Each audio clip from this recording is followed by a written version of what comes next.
अस्सलाम वालेकुम नाज़रीन, welcome to my channel amazing Urdu Hindi story. मैं जब भी नहाने के लिए बाथरूम में जाती ऐसे लगता कि जैसे मुझे कोई देख रहा है। हालांकि घर में मेरे 17 साल बेटे के अलावा कोई नहीं रहता था। मुझे बेवा हुए 3 साल हो गए थे। फिर जब नहाकर बाहर निकलती तो वहाँ कोई भी ना होता। मेरा बेटा भी अपने कमरे में पढ़ रहा होता। एक दिन मैंने वैसे ही बाथरूम का दरवाजा बंद किया और कमरे में चली गई। अभी थोड़ी देर ही गुजरी थी कि मुझे किसी के चलने की आवाज आई। मैंने देखा मेरा बेटा एक हाथ में मोबाइल पकड़े और दूसरे हाथ में। मेरा नाम समीना है। मेरी उम्र सिर्फ 15 साल थी जब मेरी शादी करवा दी गई और मेरी शादी एक हादसा थी।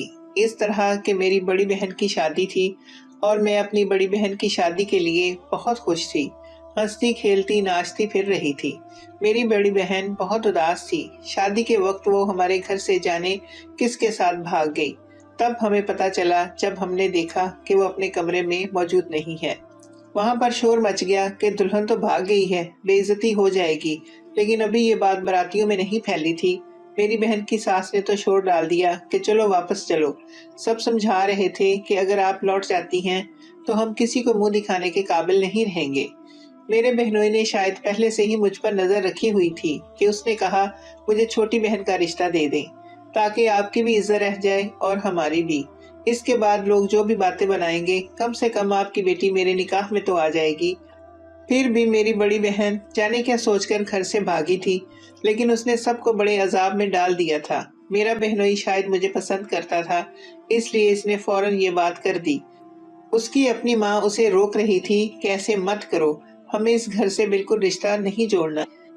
जिस घर की एक बेटी भाग सकती हो, जाने ये किस किस्म के लोग हैं, जाने उन्होंने अपनी बेटियों की तरबियत कैसी की है। लेकिन मेरे बहनोई ने कहा उसे मुझसे ही निकाह करना है। मेरी उम्र सिर्फ 15 साल थी जब मेरा निकाह करवा दिया गया और मेरा बहनोई जो अब मेरा शौहर बन चुका था मुझसे पूरे 12 साल बड़ा था। मेरी बड़ी बहन तो भाग गई लेकिन उसने मेरी जान ले ली। जाने वो कहाँ थी, हमारा इससे जिंदगी भर कभी राब्ता ना हुआ। लेकिन मुझे मेरे ससुराल में बहुत बातें सुनने को मिली। मुझे ऐसे लगा कि जैसे मैं ही भाग के आई हूँ। लेकिन अजीब बात ये थी कि मेरा शौहर मुझसे बहुत मोहब्बत करता था। वो मुझे ऐसे ही रखता हो जैसे उसने मुझसे मोहब्बत की शादी की हो। मैं सारा दिन बुरी बुरी बातें सुनकर जब अपने शौहर की आगोश में जाती तो मेरी सारी थकन दूर हो जाती। वो मुझे हंसाता और मेरा बहुत ख्याल रखता। अगर मेरा शौहर भी मुझे बातें सुनाता तो शायद मैं अपनी जिंदगी ही खत्म कर लेती। शादी के पहले ही साल मैं माँ बन गई। डॉक्टर का कहना था कि बच्ची की उम्र कम है, इसलिए कुछ कह नहीं सकते। मेरे शौहर ने कहा ये बच्चा नहीं रखेंगे क्योंकि मैं अपनी बीवी की जान बचाना चाहता हूँ। लेकिन मेरी सास ने शोर डाल दिया और उसने कहा कि तुझे बच्चे से ज्यादा अपनी बीवी की पड़ी है। मेरी सास का कहना था कि अगर तूने इस तरह का कोई काम किया तो फिर तुम दोनों को इस घर से जाना होगा। कि घर उनके नाम था और मेरे घर में सिर्फ मेरी सास थी। ससुर हयात नहीं थे और मेरा शौहर इकलौता बच्चा था।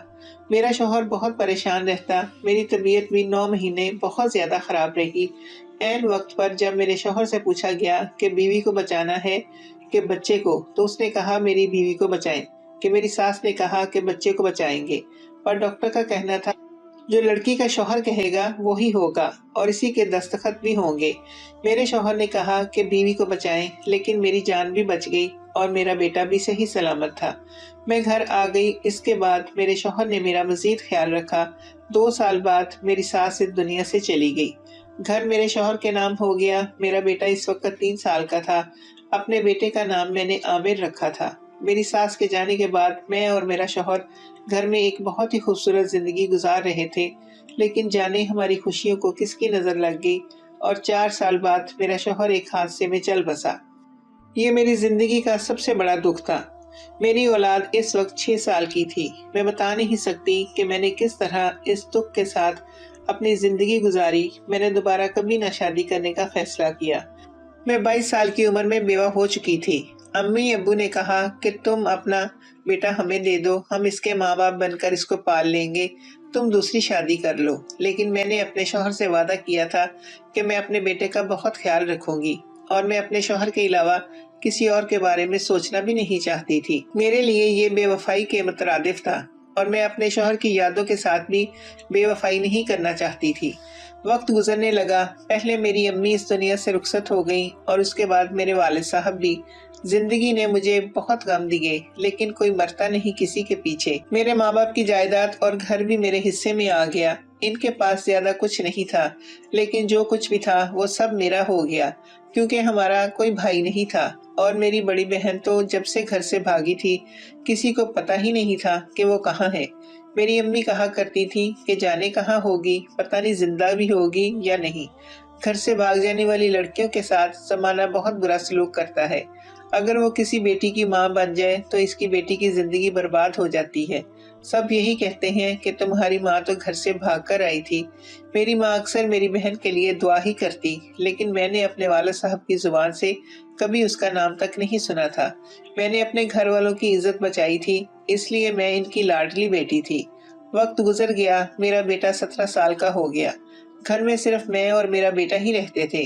میں نے بھی ماں باپ کی طرف سے ملا ہوا گھر بیچ کر بازار میں 2 دکانیں لے لی، اور ان دکانوں کے کرایہ سے میرا گھر چلتا تھا۔ پہلے تو یہ کرایہ بہت ہی کم تھا اور گھر چلانا مشکل لگتا تھا، لیکن وقت کے ساتھ یہ لاکھوں میں ہو گیا۔ ہم 2 لوگ تھے، اس لیے زیادہ خرچہ نہیں تھا۔ بچے کو اسکول اور اس کے بعد کالج میں بھیجا کہ وہ پڑھائی کرے، اس کی اچھی نوکری لگ جائے تو میں ایک پیاری سی بہو لے آؤں تاکہ اس گھر کی خاموشی ختم ہو جائے۔ اکیلے رہ کر میرے ساتھ ایک مسئلہ ہو گیا تھا کہ اچانک سے دل گھبرانے لگتا تھا۔ گرمی کا موسم ہو یا سردی کا، مجھے اچانک سے بہت گرمی لگنا شروع ہو جاتی تھی، اتنی کہ میں فوراً نہانے کے لیے چلی جاتی۔ جب تک بدن پر پانی بہاتی رہتی تب تک سکون رہتا۔ ڈاکٹر سے پوچھا تو اس نے کہا، آپ نے زندگی میں کتنے دکھ جھیلے ہیں، پہلے آپ کا شوہر اور اس کے بعد ماں باپ چلے گئے، ساری زندگی بنا ہم سفر کے رہی۔ جب انسان کو کوئی بیماری نہیں ہوتی لیکن ٹینشن ہوتی ہے تو وہ اس ٹینشن کو اچھے طریقے سے جھیل لیتے ہیں، اور دنیا سمجھتی ہے کہ بڑا مضبوط انسان ہے، لیکن وہ ٹینشن لینا کوئی آسان کام نہیں ہوتا، اور وہ بعد میں اسی طرح کسی نہ کسی عجیب و غریب بیماری کی صورت میں اپنی موجودگی کا احساس دلاتی ہے کہ انسان احساس مخلوق ہے۔ ہم اتنے غم جھیلنے کے لیے نہیں بنائے گئے۔ غم انسان کو مار ڈالتے ہیں۔ یہی مسئلہ تھا کہ اچانک سے میرا دل گھبرانے لگتا تھا اور نہانے کے لیے باتھ روم میں چلی جاتی تھی۔ ایک دن بہت ہی عجیب حرکت ہوئی۔ ایک رات میرا دل بری طرح گھبرانے لگا اور میرے پاس کوئی اور حل نہیں تھا کہ میں کیا کرتی۔ میں باتھ روم میں نہانے کے لیے چلی گئی۔ ناظرین، اس سٹوری کا بقیہ حصہ سننے کے لیے واچ کریں پارٹ 2۔ امید ہے آپ کو ہماری آج کی سٹوری پسند آئی ہوگی۔ ہماری ہر آنے والی نئی ویڈیو کو سننے کے لیے ہمارے چینل کو سبسکرائب کر لیں اور بیل آئیکن کو پریس کر دیں۔ ہماری ویڈیو کو لائک اور شیئر کر دیں۔ اسی کے ساتھ دیں مجھے اجازت۔ اللہ حافظ۔